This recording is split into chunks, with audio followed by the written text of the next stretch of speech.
দিদি, আমার girlfriend. High. বলছি তুমি জল খাবে? নিয়ে আসছি, দাঁড়াও। বাহ, জল? যা নিয়ে আসি। 2 মিনিট।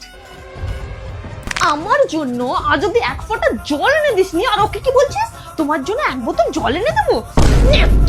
এত নেকামি। By the way, nice dress. আরে তোমার ভাই দিয়েছিল আমার বার্থডেতে, জানো 5,000 টাকা নিয়েছে।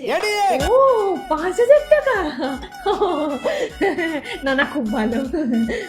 রাখিতে আমাকে 2 টাকা লজেন্স দিতে তুই নাকের জলে মুখের জলে হোস, আর গার্লফ্রেন্ডের জন্য 5,000 টাকার ড্রেস?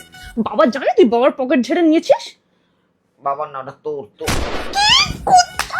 আচ্ছা, তোমার দিদির রুমের ফল সিলিংটা হয়ে গেছে? আমার রুমে ফল সিলিং? আরে হ্যাঁ, 2 দিন পরেই তো তোর বিয়ে হয়ে যাবে, তো ওই রুমটা তো আমাদেরই। তো ও আচ্ছা, আমার রুম না। আমার রুমে ওর জন্য ফল সিলিং লাগাবি শালা কুত্তা? আমার ঘরের জিনিস যদি এদিক থেকে ওদিক হয়েছে না, তাহলে তোর একদিন কি আমার একদিন। কি রে, মরে গেছে বোধহয়।